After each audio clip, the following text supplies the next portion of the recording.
Imagine this: you're standing on a serene mountain, just before the break of dawn. The horizon is brushed with soft pinks and oranges, and the world feels still, as if holding its breath for the sun to rise. The air is crisp and calm, a reminder of nature's profound silence. But inside your mind, it's anything but quiet.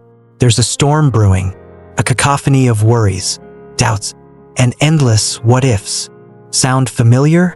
Overthinking is like an unwelcome guest that overstays its welcome, creeps in during your quietest moments, turning peace into turmoil, stealing not just your joy but your energy, your focus, and sometimes even your sleep.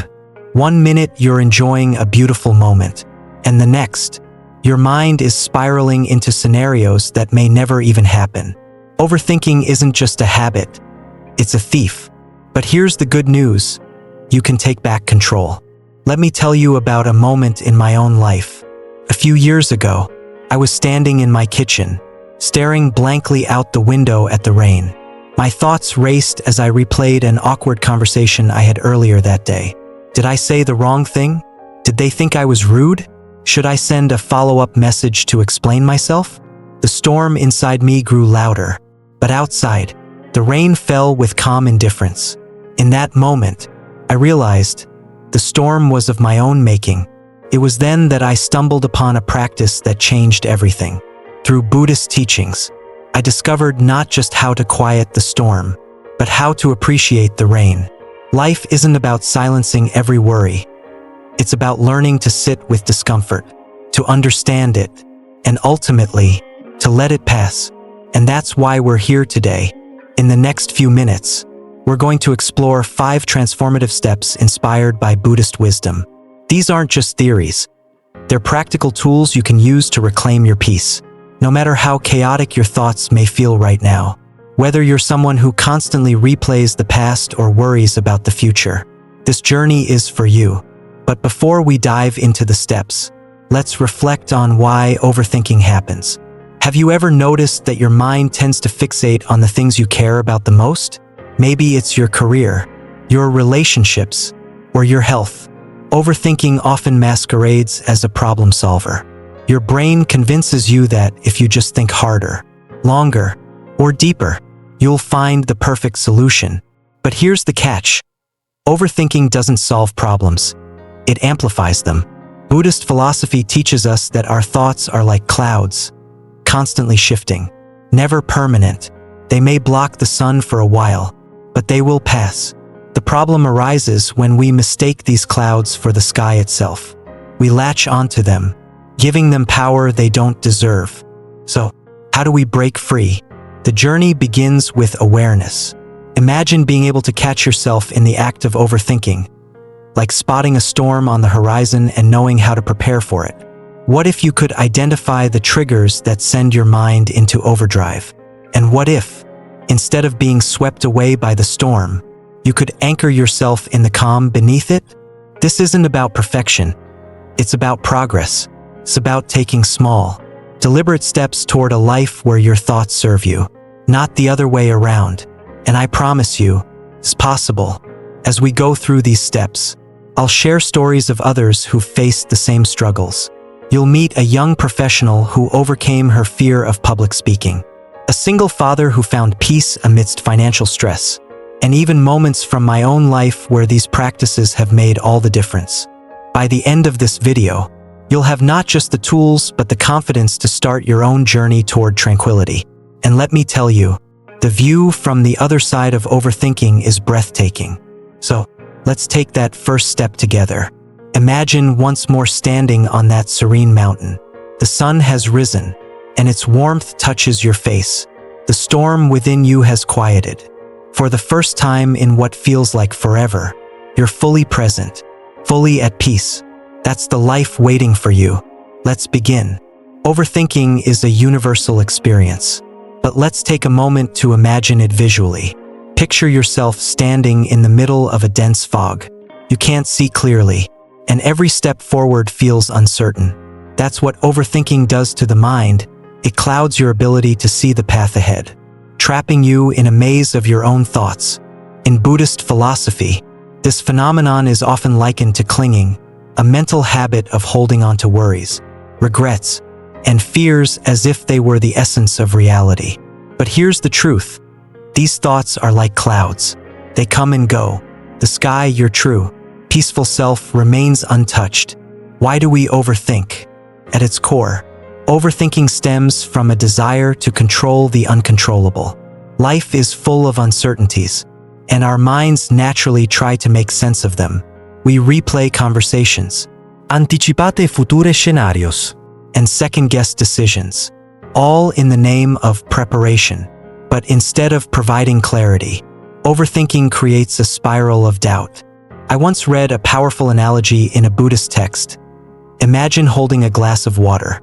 At first, feels light, but the longer you hold it, the heavier it becomes. Overthinking works the same way.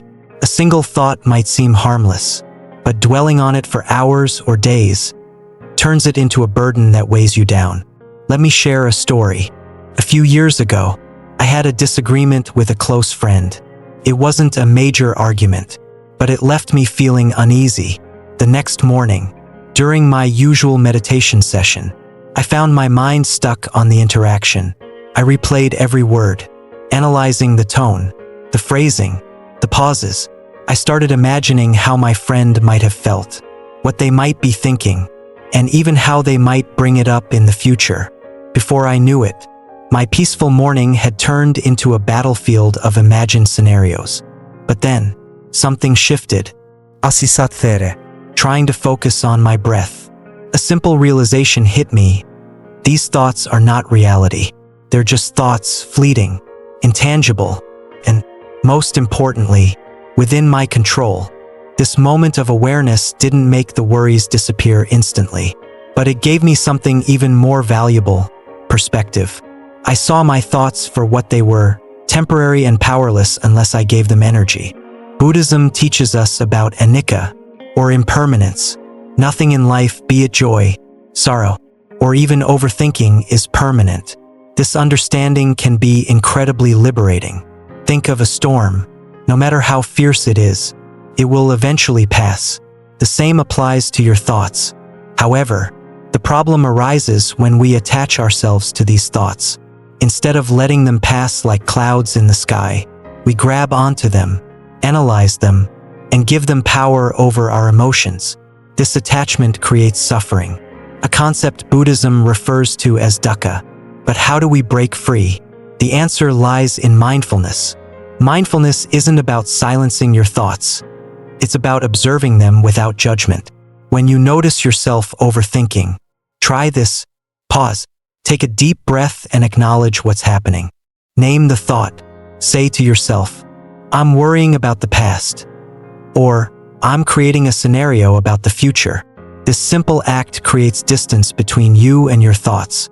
Redirect your focus. Bring your attention back to something tangible, like your breath or the sensations in your body. A man once approached a Zen master, complaining about his constant overthinking. The master handed him a cup and began pouring tea. The cup filled, but the master kept pouring until tea spilled over the edges. "Why are you still pouring?" the man asked. The master smiled. "Like this cup, your mind is full. To find peace, you must first empty it." This doesn't mean erasing all thoughts. It means creating space for clarity. Let's bring this into everyday life. Imagine you're lying in bed, unable to sleep because your mind is replaying a work mistake. You think, "What will my boss think? Will this affect my performance review? Should I send an email to explain?" Instead of letting the thoughts snowball, try this. Pause and breathe. Focus on the feeling of the mattress beneath you or the rhythm of your breath. Acknowledge the thought. Say, "I'm thinking about work right now." Shift perspective. Ask yourself, will this matter in a week, a month, a year? This practice doesn't dismiss your concerns. It reframes them, reminding you of the bigger picture. Overthinking often tricks us into believing that more thinking will solve the problem. But sometimes, what we really need is action. Consider this. If you're worried about a presentation, spend time preparing instead of dwelling on worst-case scenarios. Action interrupts the cycle of overthinking by shifting your focus from fear to progress. The ultimate antidote to overthinking is presence. When we fully immerse ourselves in the present, there's no room for regret about the past or anxiety about the future. One of my favorite Buddhist teachings is this: when walking, walk. When eating, eat. It's a reminder to give your full attention to whatever you're doing. Next time you catch yourself spiraling, try grounding yourself in the present.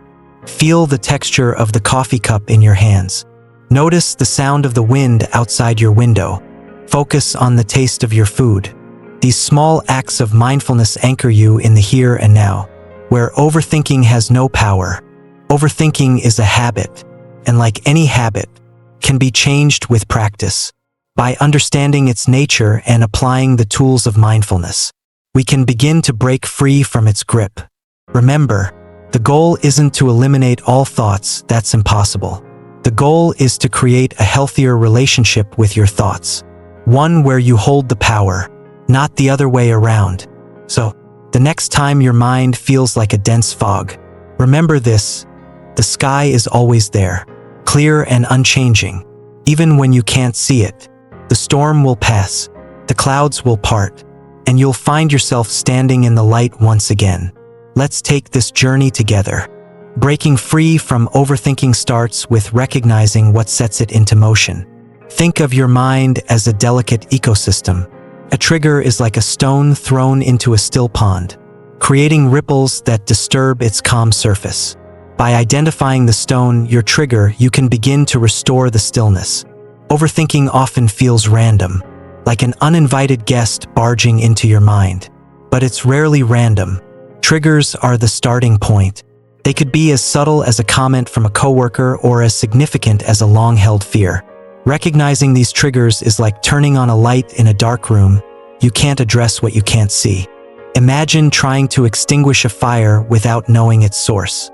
You might waste time dousing the flames, only for them to reignite. Identifying your triggers is about finding the source of the fire so you can address it at its root. Let me introduce you to Emma. Emma was a bright young woman who worked as a marketing manager. She was talented and creative, but every time she had to present her ideas in a meeting, she froze. Her palms would sweat, her heart raced, and she'd replay every word she said for hours afterward, criticizing herself harshly. During a particularly rough week, Emma decided to sit down with a journal and dig into why public speaking terrified her. As she wrote, a memory surfaced. A moment from middle school when she'd given a presentation and stumbled over her words. The laughter of her classmates echoed in her mind, and the shame she felt back then had stayed with her, lurking in the shadows of her confidence. This realization was a turning point. Emma didn't solve her fear overnight, but she began to see her anxiety for what it was, an echo of a past event, not a reflection of her present abilities. Identifying that trigger gave her the power to start rewriting her narrative. Emma's story reminds me of my own journey with overthinking. There was a time when I couldn't figure out why certain situations made me uneasy. Felt like my anxiety was coming out of nowhere. Then I started journaling. First, it was just a stream of consciousness, scribbles of worries and frustrations. But as I kept writing, patterns emerged. I noticed that my overthinking often flared up after social events. I'd replay conversations, wondering if I'd said something wrong or if someone misunderstood me. One day, as I reread my entries, I had an epiphany. My fear of being misunderstood stemmed from an incident in college when a miscommunication led to a falling out with a close friend. That wound had never fully healed, and it was influencing my present behavior. Writing it down turned that abstract fear into something tangible. And when something is tangible, it's manageable. Journaling became my safe space to explore and understand my triggers. If you're ready to uncover your own triggers, here's a simple exercise. Reflect on recent events. Think about 3 times in the past week when overthinking took control. What happened? Who was involved? What emotions did you feel? Write it down. Don't just think about it. Write it down. The act of writing helps clarify your thoughts. Look for patterns. Are there common themes? For example, do you overthink after social interactions, during stressful work projects, or when facing uncertainty? This practice is like detective work for your mind. You're piecing together clues to solve the mystery of your triggers. Not all triggers are obvious. Sometimes, they're hidden in the everyday moments we overlook. Take Mike, for example. Mike was a graphic designer who often found himself procrastinating on projects. He'd spend hours tweaking tiny details, convincing himself that the design wasn't perfect yet. But beneath this perfectionism was a fear of failure. Mike realized that his overthinking about work was triggered by his deep-seated worry about being judged or criticized by clients. This realization didn't come easily. It took time and self-reflection. But once Mike identified his trigger, he could start addressing it. He began reminding himself that no one's work is ever perfect and that feedback is a natural part of growth. Identifying triggers requires honesty, but it also requires compassion. When you uncover a trigger, resist the urge to judge yourself for it. Remember, triggers are often rooted in past experiences or fears. They don't define you, they're simply part of your story. Treat yourself like a close friend. If a friend confided in you about their triggers, you wouldn't criticize them. You'd listen. Empathize and encourage them. Offer yourself the same kindness. Many triggers are tied to past experiences, like Emma's memory of middle school or my own fear of being misunderstood. But here's the thing. The past only has power over you if you let it. Imagine carrying a heavy backpack filled with stones. Each stone represents a past hurt or fear. As long as you carry that backpack, it weighs you down.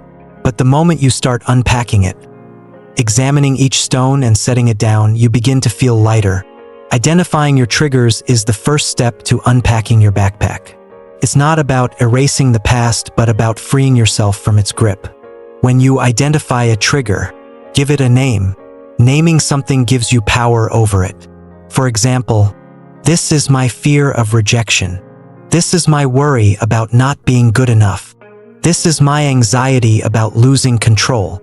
Naming your trigger creates a sense of distance. It separates you from the emotion, reminding you that you are not your fear. Once you've identified your triggers, what's next?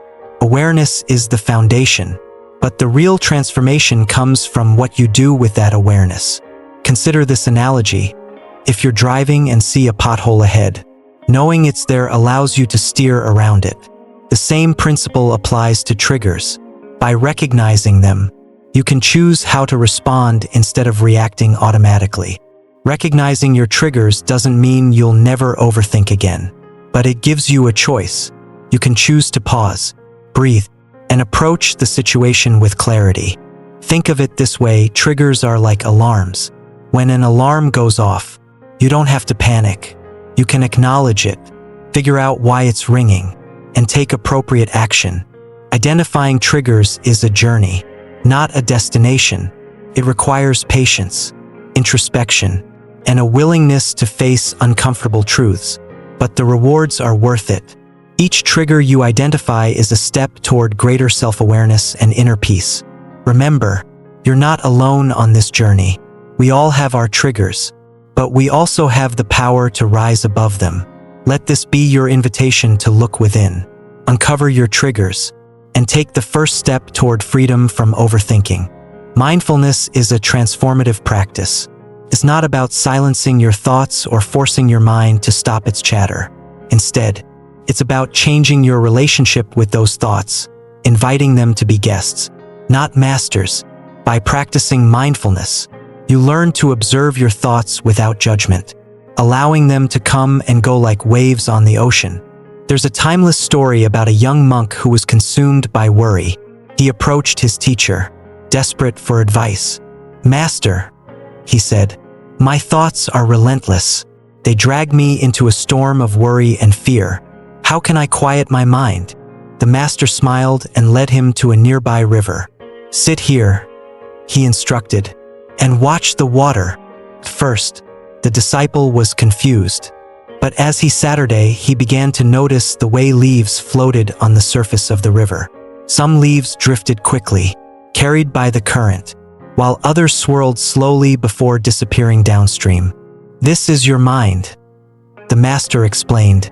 "Your thoughts are like these leaves. You don't need to hold on to them. Just let them float by."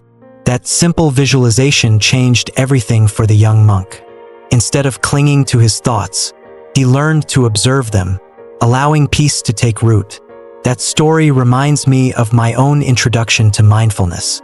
Years ago, I was going through a particularly stressful time at work.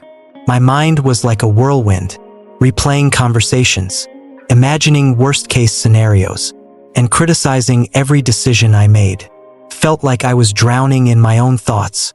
One evening, I attended a meditation workshop out of sheer desperation. The instructor guided us through a mindfulness exercise, encouraging us to visualize our thoughts as clouds drifting across the sky. At first, I struggled. My mind resisted, clinging to each thought as if it were urgent and important. But as I kept practicing, something shifted. I began to see my thoughts for what they were, temporary and harmless.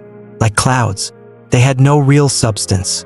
This simple act of observation brought a profound sense of relief. For the first time in months, I felt like I could breathe again.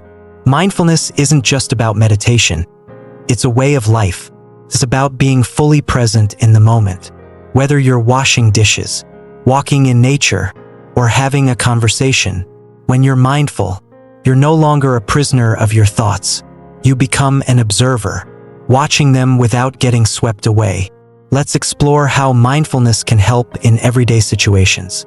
Emma, a graphic designer, often found herself overanalyzing her conversations with friends. She worried about saying the wrong thing and replayed interactions in her mind, wondering if she'd offended someone. Through mindfulness, Emma learned to pause and observe her thoughts. Instead of spiraling into guilt or anxiety, she started asking herself, "Is this thought helpful?" Most of the time, the answer was no. By acknowledging her thoughts without judgment, she was able to let them go and focus on the present moment. David, a manager at a tech company, struggled with constant work-related stress. Deadlines, team conflicts, and his own perfectionism kept him awake at night. One day, David decided to try a mindfulness exercise. He set aside 10 minutes each morning to focus on his breath. At first, his mind wandered constantly, but over time, he noticed a change. Instead of being consumed by his to-do list, he began approaching his work with greater clarity and calmness. Mindfulness doesn't require hours of meditation or a special setting. Here's a simple exercise to get started. Set a timer. Choose a quiet space and set a timer for 10 minutes. Focus on your breath. Sit comfortably and bring your attention to your breath. Notice the sensation of air entering and leaving your body. Acknowledge your thoughts. When a thought arises, and it will, simply acknowledge it. Say to yourself, "Thinking," and gently return your focus to your breath. Be kind to yourself. If your mind wanders 100 times, bring it back 100 times. This isn't failure, it's the practice. Studies have shown that mindfulness can reduce stress, improve focus, and even lower blood pressure. When you practice mindfulness, you activate the prefrontal cortex, the part of your brain responsible for decision-making and emotional regulation. This helps you respond to challenges with calmness and clarity rather than reacting impulsively. Let's try another mindfulness exercise. Inspired by the monk's story, close your eyes and imagine a gentle river flowing in front of you. Picture your thoughts as leaves floating on the surface of the water. Watch as each leaf drifts downstream, disappearing from view. This visualization helps you detach from your thoughts, creating a sense of space and freedom. Mindfulness isn't limited to formal exercises. You can bring it into your daily life in simple ways. Mindful eating. Pay attention to the taste, texture, and aroma of your food. Put down your phone and savor each bite. Mindful walking. Focus on the sensation of your feet touching the ground and the rhythm of your steps. Mindful listening. When someone is speaking, give them your full attention. Notice their tone, words, and expressions without planning your response. Let me tell you about Sarah, a single mother of two. Sarah often felt overwhelmed by her responsibilities. Her mind was constantly racing with worries about finances, her children's future, and her own self-doubt. One day, a friend suggested she try mindfulness. At first, Sarah was skeptical. She thought, "How can sitting still solve my problems?" But she gave it a try. Sarah started with 5 minutes of mindful breathing each morning. Over time, she noticed a shift. She became more present with her kids, more patient with herself, and less reactive to stress. Mindfulness didn't erase her challenges, but it gave her the tools to navigate them with grace. When you practice mindfulness, the benefits extend beyond yourself. You become more present, compassionate, and grounded, which positively impacts your relationships and interactions with others. Imagine a still pond. When you drop a pebble into the water, it creates ripples that spread outward. Mindfulness is that pebble. Its effects ripple through your life, bringing calmness and clarity to everything it touches. One of the core principles of mindfulness is non-judgment. It's about accepting your thoughts and emotions as they are, without labeling them as good or bad. For example, if you notice a thought like, "I'm not good enough," don't fight it or try to suppress it. Instead, acknowledge it with curiosity. "Ah, here's that thought again." By doing this, you create space between yourself and your thoughts, allowing them to lose their power. The ultimate goal of mindfulness is liberation, not from thoughts, but from their grip on you. It's about realizing that you are not your thoughts. You are the observer, the calm presence behind the mental chatter. So the next time your mind feels like a storm, remember the monk's lesson. Watch your thoughts as leaves floating down a river. Observe them, let them pass, and return to the stillness within you. Mindfulness isn't a destination. It's a journey, and every step you take brings you closer to the peace you deserve. Challenging your thoughts is like standing up to a bully. The moment you question their power, they begin to lose their grip. Overthinking thrives on unchecked assumptions, exaggerations, and worst-case scenarios.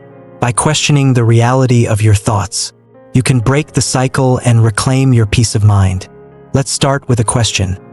How often are your worries based on facts versus imagination? Fear often feels real because it triggers powerful emotions. But just because something feels real doesn't mean it is. Take the story of James, a mid-level manager at a software company. James was consumed by the fear of losing his job. Every time his boss asked for a meeting, James braced himself for bad news. He replayed conversations, convinced he was underperforming, and even started imagining scenarios where he'd struggle to pay his bills. One day, after a sleepless night, James decided to confront his thoughts head-on. He asked himself, "Is there any evidence that I'm about to lose my job? Have I received negative feedback or warnings? Could my boss's request for a meeting have another explanation?" The answers surprised him.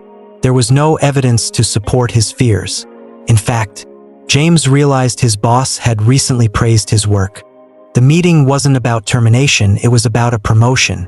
By questioning his thoughts, James dismantled the false narrative his mind had created. A few years ago, I was preparing for a team meeting, and my mind was racing. I was convinced my ideas would be criticized, that my colleagues would point out flaws, and that I'd leave feeling humiliated. But as the meeting unfolded, something unexpected happened. My colleagues not only appreciated my ideas but built on them, turning the discussion into a collaborative success. The fear I'd built up in my mind had no basis in reality. That experience taught me a powerful lesson. Our thoughts are not facts. By challenging them, we can uncover the truth and free ourselves from unnecessary worry. Challenging your thoughts starts with asking the right questions. When you find yourself overwhelmed by worry, try these. What's the worst that could happen? This question helps you confront your fears head-on. Often, you'll realize that even the worst-case scenario isn't as catastrophic as it feels. How likely is it? Anxiety exaggerates probabilities. This question forces you to assess the actual likelihood of your fears coming true. What evidence supports this thought? By focusing on facts rather than feelings, you can separate reality from imagination. What evidence contradicts this thought? Your mind tends to fixate on negatives, but this question helps you see the bigger picture. A story of overcoming fear. Let me tell you about Sarah, a small business owner who dreaded networking events. Every time Sarah received an invitation, her mind filled with worries. What if no one wants to talk to me? What if I say something awkward? What if I leave feeling like a failure? One day, Sarah decided to try something new. She wrote down her fears and challenged each one. What if no one wants to talk to me? I can introduce myself to someone new. Most people at networking events are looking to make connections. What if I say something awkward? Everyone says awkward things sometimes. It's not the end of the world. What if I leave feeling like a failure? Attending the event is a success in itself. Every conversation is a learning opportunity. Armed with this new perspective, Sarah attended the event. Not only did she survive, she thrived, making connections that grew her business. Challenging your thoughts isn't just a feel-good exercise. It's rooted in psychology. Cognitive behavioral therapy, CBT, a proven method for managing anxiety and depression, emphasizes the importance of questioning irrational beliefs. Here's how it works. Identify the thought. Notice the worry or fear that's causing distress. Examine the evidence. Look for facts that support or contradict the thought. Reframe the thought. Replace the irrational belief with a balanced, realistic perspective. For example, original thought, I'll fail this presentation, and everyone will think I'm incompetent. Evidence, I've prepared thoroughly, and I've successfully presented before. Reframe thought, I might feel nervous, but I'm well prepared and capable. Practical exercise, a thought diary. To make challenging thoughts a daily habit, try keeping a thought diary. Here's how. Write down the thought.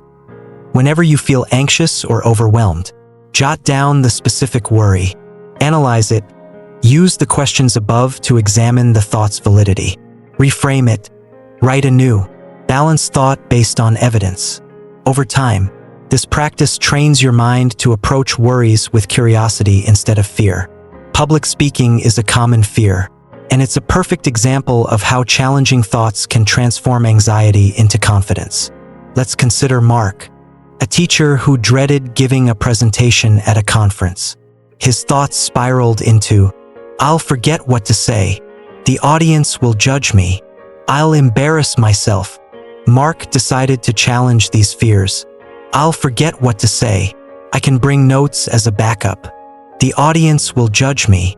Most people are supportive and interested in learning. I'll embarrass myself. Even if I make a mistake, there's a chance to improve. On the day of the presentation, Mark felt nervous, but he also felt prepared. By reframing his thoughts, he turned fear into motivation. Thought challenging isn't limited to big fears. It's just as effective for the small, everyday worries that chip away at your peace. For example, worry, I won't have enough time to finish this project. Challenge, what steps can I take to use my time more efficiently? Worry, I think my friend is upset with me. Challenge, have they said or done anything to indicate they're upset? The beauty of challenging your thoughts is that it sets you free. When you confront your fears with curiosity and logic, they lose their power. Think of it like pulling back a curtain to reveal what's behind it. What once seemed terrifying often turns out to be far less daunting than you imagined. Over time, challenging your thoughts becomes second nature. It's like building a muscle. The more you practice, the stronger you become. You start approaching life's uncertainties with confidence, knowing that you have the tools to handle whatever comes your way. Remember, challenging your thoughts isn't about denying your emotions. It's about balancing them with reason, allowing you to respond thoughtfully instead of reacting impulsively. Life will always present challenges, but your perspective determines how you face them. By questioning your thoughts, you take control of your narrative. You learn to see situations for what they are, not what your fears make them out to be. So the next time your mind starts spinning stories of worst-case scenarios, pause. Ask yourself, is this fear based on evidence or imagination? The answer might just surprise you and set you free. If overthinking is the cage, action is the key to freedom. While mindfulness helps you observe your thoughts and challenging them helps you question their validity. Taking action is where transformation happens. It's where fear is replaced by empowerment and self-doubt gives way to confidence. Action is what turns possibility into reality. It's not about giant leaps. It's about small, consistent steps that pave the way toward progress. Let me tell you about Michael, a man who spent years avoiding one of his biggest fears, traveling alone. For Michael, the idea of being in an unfamiliar place without someone to rely on was paralyzing. He worried about getting lost, making mistakes, and feeling lonely. One day, after much internal struggle, Michael decided to take the first step. Instead of planning a grand solo trip to a faraway country, he chose something smaller, walking to a nearby town he'd never explored before. That first walk wasn't easy. His mind raced with what-if scenarios. What if he got lost? What if people stared at him for looking confused? But Michael reminded himself that he didn't have to be perfect. He just had to try. The journey was a revelation. Not only did Michael find his way, but he also discovered a sense of independence he didn't know he had. Over time, those small steps grew into bigger ones. He started exploring neighboring cities, then traveling to different states, and eventually, he embarked on international solo trips. Michael's fear didn't vanish overnight, but each time he took action, it shrank a little more, and his confidence grew in its place. Michael's story resonates with my own experience. A few years ago, I hesitated to reach out to a mentor I deeply admired. The fear of rejection held me back. I told myself all sorts of stories. They're too busy to respond. What if they think my questions are silly? But one day, I decided to act. I wrote a short email expressing my admiration and asking for a bit of advice. To my surprise, they responded warmly, and our exchange led to insights that shaped my career in ways I couldn't have imagined. That small step, sending an email, felt monumental at the time, but it taught me a valuable lesson. Taking action isn't about guaranteeing success. It's about opening the door to possibility. Action has a powerful psychological effect. When you take even the smallest step toward facing a fear, you send a message to your brain, I can handle this. This process is called exposure therapy in psychology. It involves gradually facing the things you fear in a controlled way, allowing your mind and body to adapt. Over time, what once felt terrifying becomes manageable, and eventually, it may even feel easy. Here's why action is so effective. It breaks the cycle of overthinking. When you're busy doing, there's less time for worrying. It builds confidence. Each step forward proves to yourself that you're capable. It creates momentum. Action begets action. One small step often leads to another, creating a ripple effect. Taking action doesn't mean diving headfirst into your biggest fear. It's about starting small and building from there. 1. Start with something achievable. Choose an action that feels challenging but not overwhelming. For example, if you're afraid of public speaking, start by sharing an idea in a small meeting. If you're nervous about meeting new people, attend a casual gathering with friends of friends. If you're hesitant to try something new at work, take on a small, low-risk project. 2. Focus on progress, not perfection. Remember, the goal isn't to be flawless. It's to move forward. Celebrate your efforts, no matter how small they may seem. 3. Prepare, but don't over-prepare. Preparation can build confidence, but over-preparing can lead to paralysis. Strike a balance by doing just enough to feel ready without overthinking every detail. 4. Seek support.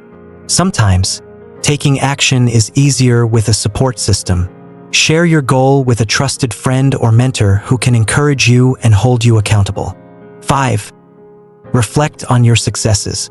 After taking action, Take a moment to reflect on what you accomplished. Even if the outcome wasn't perfect, you likely learned something valuable or gained a new perspective. Meet Jenna, a college student who struggled with social anxiety. For years, Jenna avoided parties, group projects, and even casual conversations with classmates. The idea of talking to strangers filled her with dread. But Jenna decided she was tired of missing out on life. She started small, setting a goal to say hi to one new person each day. At first, it felt awkward and forced, but as she practiced, it became easier.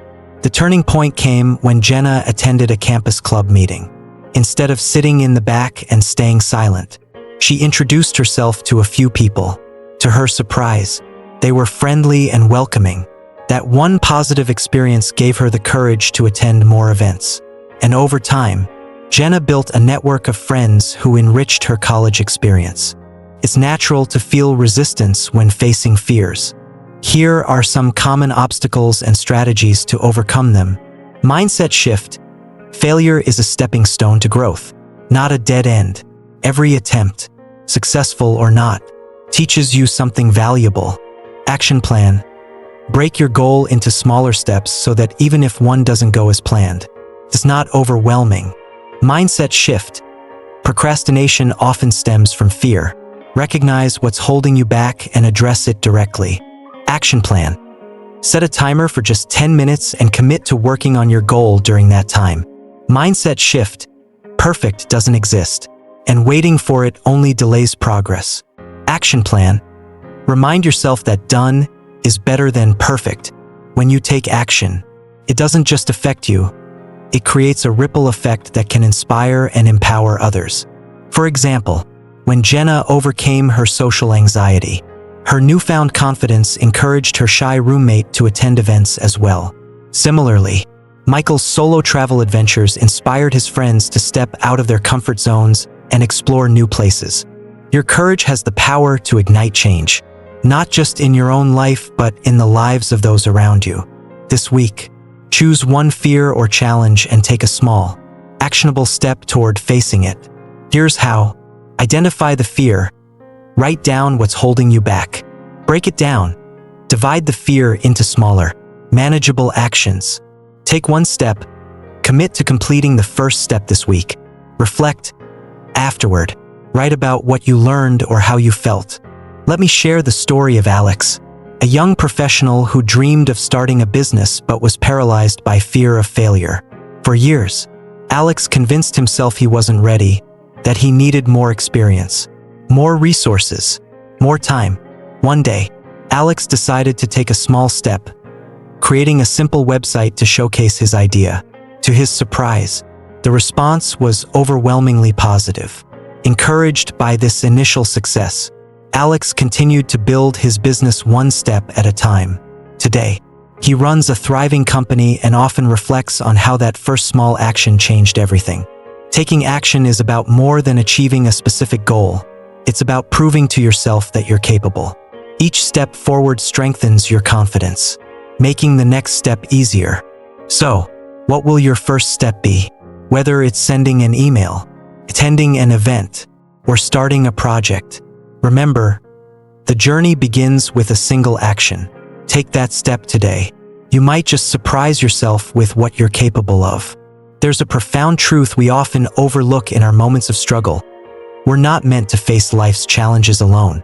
Seeking help, whether from a friend, family member, or professional, can be one of the most powerful steps you take on your journey toward peace and clarity. Sharing your struggles doesn't just lighten your load. It opens the door to new perspectives, tools, and support that you might not have discovered on your own. Let me share the story of Anna, a college student weighed down by overthinking. Anna had always been a high achiever, but her drive for perfection came with a price.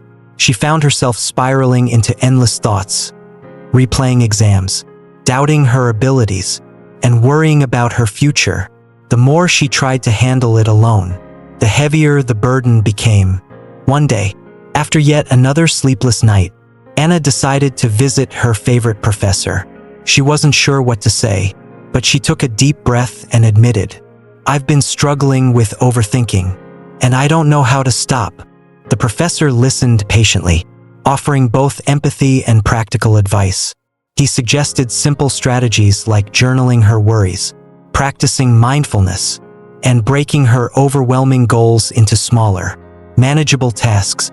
More importantly, he reassured her that overthinking was a common challenge and one she could overcome. That conversation marked a turning point for Anna. By seeking help, she gained tools she hadn't considered and a sense of reassurance that she wasn't alone. Over time, she learned to manage her overthinking and approach challenges with greater confidence. Anna's story resonates deeply with my own experience. For years, I believed seeking help was a sign of weakness. I thought I had to figure everything out on my own, that admitting I needed support would make me less capable.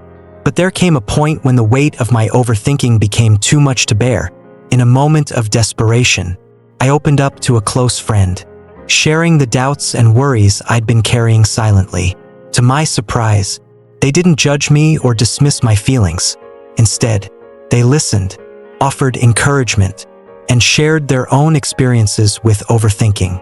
That conversation was a revelation. I realized that seeking help wasn't a sign of weakness. It was an act of strength. It allowed me to connect with others on a deeper level and gain insights I couldn't have found on my own. Seeking help should feel natural, but for many of us, it's anything but. Here are some common reasons we resist reaching out, and why those reasons don't hold up. Fear of judgment. What we think: if I admit I'm struggling, people will think less of me. The truth: most people will respect your honesty and courage. Chances are, they've faced similar struggles and will empathize with you. Belief in self-reliance. What we think: I should be able to handle this on my own. The truth: everyone needs support at times. Even the most successful people have mentors, friends, and advisors who help them navigate challenges. Minimizing our struggles. What we think: other people have it worse. I don't want to burden anyone. The truth: your struggles are valid, and sharing them doesn't diminish others' experiences. Fear of vulnerability. What we think: opening up makes me feel exposed. The truth: vulnerability is a gateway to connection and growth. Takes courage, but it's worth it. There's a reason humans are wired for connection. We thrive when we support each other. Sharing your struggles can lead to surprising outcomes, like validation, realizing your feelings are normal and shared by others, new perspectives, gaining insights or solutions you hadn't considered, emotional relief, feeling lighter after releasing your worries instead of holding them inside, stronger relationships, deepening your bonds with those you trust, practical steps to seek help. If the idea of seeking help feels daunting, start small. Here's how. Make a list. Write down a few people or professionals you trust. This could include friends, family members, mentors, or counselors. Start small. Choose one person and share a minor concern or challenge. For example, "I've been feeling overwhelmed lately. Have you ever felt that way?" Be honest. Express your feelings openly, but don't pressure yourself to share every detail at once. Start with what feels comfortable. Ask for input. Sometimes, simply asking, "What would you do in my situation?" can open the door to valuable advice. Consider professional help. If your struggles feel too heavy for friends or family to address, consider seeking support from a therapist or counselor. They're trained to help you navigate challenges in a safe, judgment-free space. Let's talk about David, a software engineer who struggled with imposter syndrome. Despite his accomplishments, he constantly doubted his abilities and feared being found out as a fraud. For years, David kept his struggles to himself, but the stress began to affect his health and relationships. Finally, he decided to seek help from a therapist.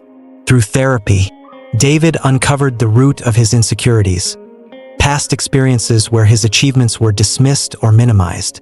His therapist helped him reframe those experiences and develop healthier ways to view his abilities. The process wasn't easy, but it was transformative. By seeking help, David not only managed his imposter syndrome, but also gained a deeper understanding of himself. When you seek help, it doesn't just benefit you, it can inspire others to do the same. For example, Anna's decision to open up to her professor encouraged her roommate to seek support for her own struggles with anxiety. Similarly, my own experience of sharing with a friend led them to feel comfortable confiding in me later. Your courage to seek help creates a ripple effect of connection and healing. If you still feel hesitant about seeking help, consider this. You deserve support. Everyone deserves to be heard and supported. Your struggles are valid, and seeking help is an act of self-care. Help is a gift. Sharing your challenges allows others to support you, which can be deeply fulfilling for them as well. It's a sign of strength. Seeking help requires courage and self-awareness. It shows that you're proactive about improving your well-being. Exercise. Take the first step. This week, challenge yourself to take one small step towards seeking help. Here's how. Start a conversation. Begin with something simple, like, "I've been feeling a bit overwhelmed lately. Can I share what's on my mind?" Reflect on the experience. After the conversation, take a moment to reflect. How did it feel to share? Did you gain any new insights or relief? Seeking help is one of the bravest things you can do. It's a reminder that you don't have to face life's challenges alone.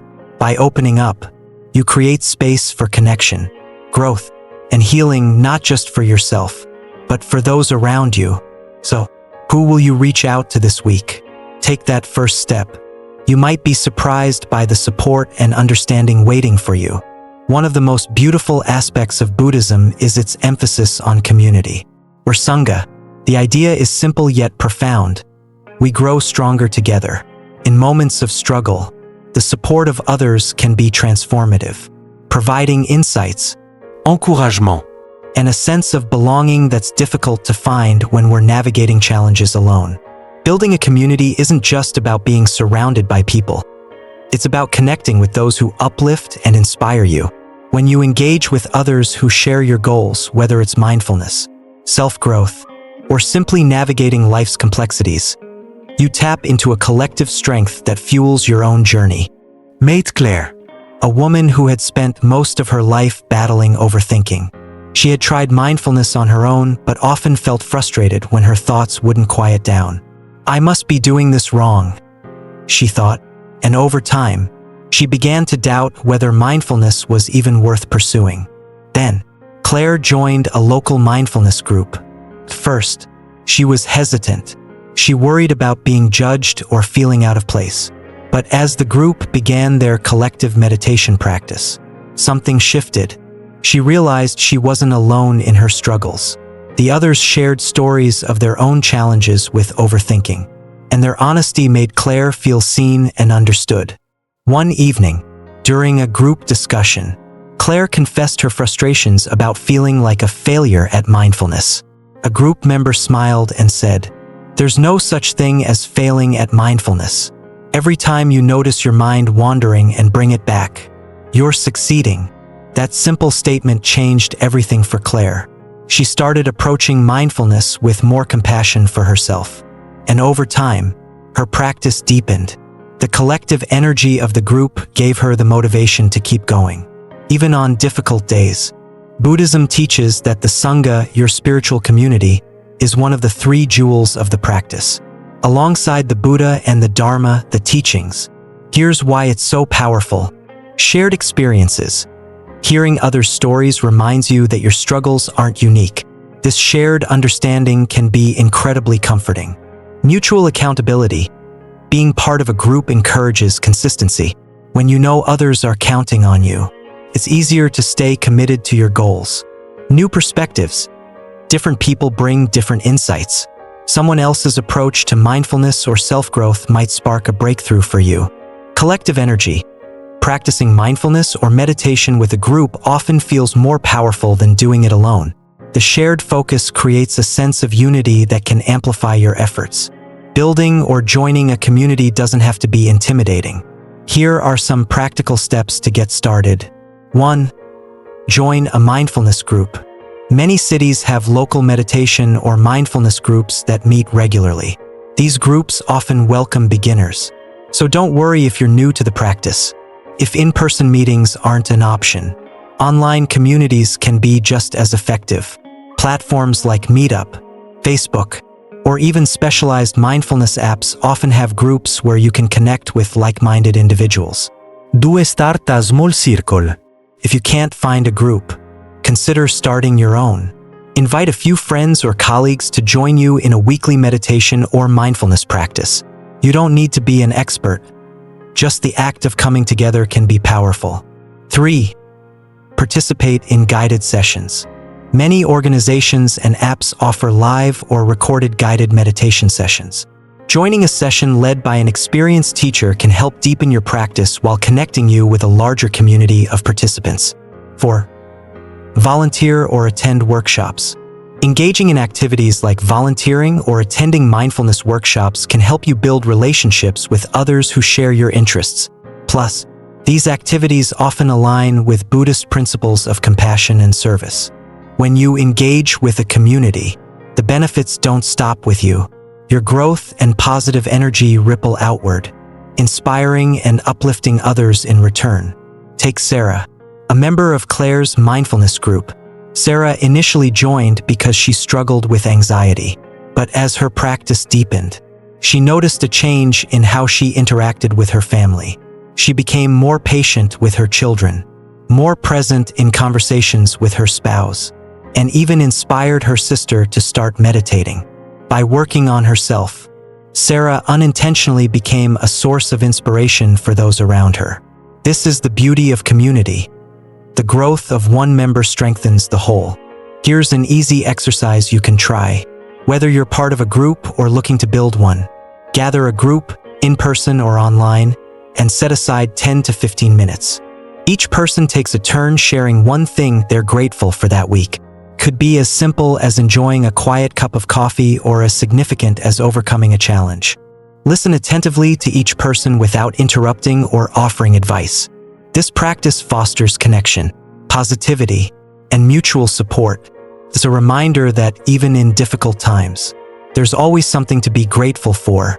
If the idea of joining a group feels intimidating, you're not alone.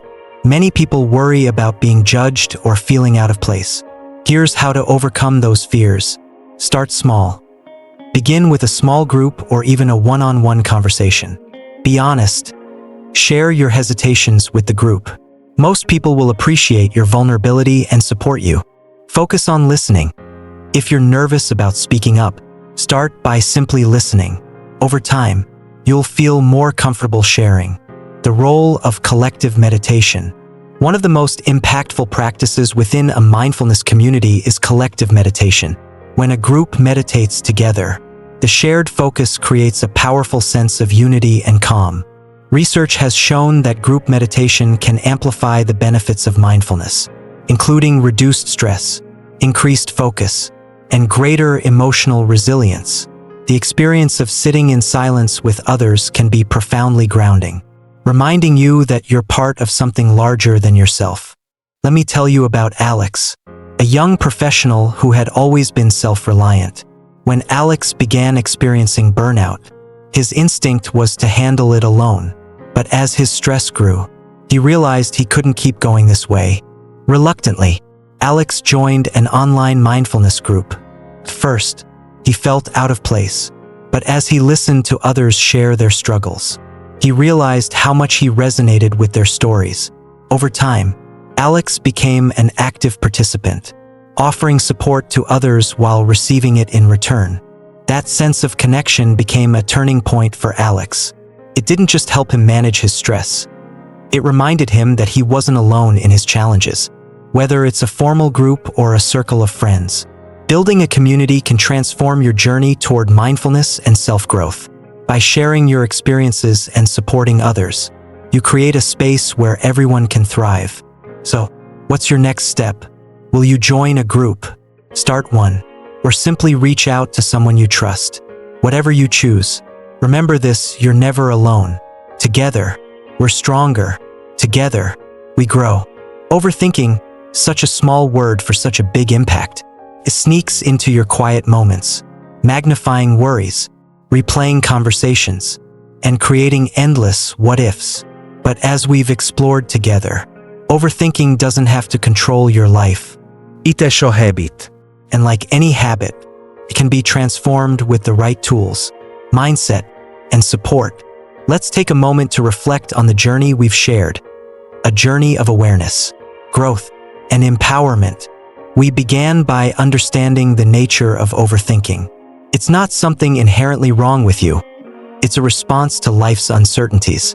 Overthinking is like a dense fog that clouds your mind, but it's also a signal, a sign that your mind is trying to protect you, even if it's doing so in a way that's more harmful than helpful. By identifying triggers, the situations, thoughts, or emotions that set your mind spinning, you take the first step toward breaking free. When you name these triggers, you strip them of their power, turning abstract fears into something tangible and manageable. Next, we explored mindfulness, a tool as transformative as it is simple. Mindfulness isn't about forcing your thoughts to disappear. It's about observing them without judgment. It's the practice of seeing your thoughts as leaves floating down a river or clouds passing in the sky.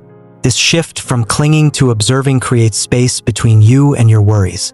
It reminds you that thoughts are just thoughts, not facts, not predictions, and certainly not commands. Through mindfulness, you learn to live in the present moment, where peace and clarity reside. When we arrived at the idea of challenging your thoughts, the conversation turned to courage. Overthinking often thrives on unchecked assumptions and exaggerated fears. By questioning these thoughts, asking yourself, is this fear based on evidence or imagination? You start dismantling the false narratives your mind creates. Challenging your thoughts doesn't mean dismissing your feelings. It means balancing them with reason. It's about finding the courage to look at your worries objectively and realizing that most of them are far less frightening than they seem. Then came action. If overthinking is the storm, action is the umbrella. Taking small steps, whether it's starting a conversation, trying something new, or simply moving forward despite fear, breaks the cycle of paralysis. Action builds confidence. One step at a time, each small victory chips away at self-doubt, proving to yourself that you're stronger and more capable than you believed. We also explored the importance of seeking help and building a community. Overthinking can make you feel isolated, as if you're the only one trapped in a mental maze. But the truth is, you're not alone. By sharing your struggles with trusted friends, family, or professionals, you open the door to connection and support. Community, whether it's a mindfulness group, a support network, or a circle of loved ones, reminds you that we're stronger together. Others can offer insights, Encouragement. and a sense of belonging that lightens your load and strengthens your resolve. So, where does this leave you? The truth is, overthinking isn't something you conquer once and for all. It's a habit that might resurface, especially in times of stress or uncertainty. But now, you have the tools to navigate it. Identify your triggers. Notice what sets your overthinking in motion. Write it down, reflect on it, and take away its power. Practice mindfulness. Anchor yourself in the present moment. Observe your thoughts with curiosity, not judgment. Challenge your thoughts. Ask questions. Is this fear based on fact or imagination? Is it helping or hurting? Take action. Start small, but start. Every step forward is a step out of the cycle of overthinking. Seek help. Share your struggles. Let others lighten your load and offer their support. A story of transformation. Let me share one final story. Rachel, a young professional, once described herself as a prisoner of her own mind. Overthinking ruled her days. From replaying conversations to second-guessing every decision, she felt stuck, alone, and exhausted. When Rachel began applying these principles, identifying her triggers, practicing mindfulness, and seeking support, her life began to change. She started small, joining a mindfulness group and challenging just one thought a day. Over time, those small changes added up. Rachel found herself worrying less and living more. She became more present with her family, more confident at work, and more at peace with herself. Rachel's journey wasn't about perfection. It was about progress, and that's the key. Think of your journey like a river flowing gently to the sea. The river may encounter obstacles, rocks, branches, or narrow passages, but it doesn't stop. It flows around them, over them, or through them. Your mind works the same way. Overthinking might create temporary obstacles, but with patience and practice, you'll learn to navigate them. The peace you seek isn't somewhere far away. It's already within you, waiting to be uncovered. As we conclude this journey together, I want to leave you with a challenge. Choose one step from this journey and put it into action today. Write down a trigger you've noticed recently. Spend 5 minutes observing your breath in mindfulness. Challenge one worry with evidence and logic. Take a small, bold step toward a goal you've been overthinking. Reach out to someone you trust and share what's on your mind. Remember, every small step is a victory. Every moment of awareness is a triumph. And every connection you make strengthens not only you but the world around you. Overthinking may be a thief of joy, but it's not unstoppable. With the tools we've explored together, you can transform your mental habits, reclaim your peace, and build a life filled with clarity, confidence, and connection. You are not alone in this journey. Like the river flowing to the sea, your path to peace is within reach.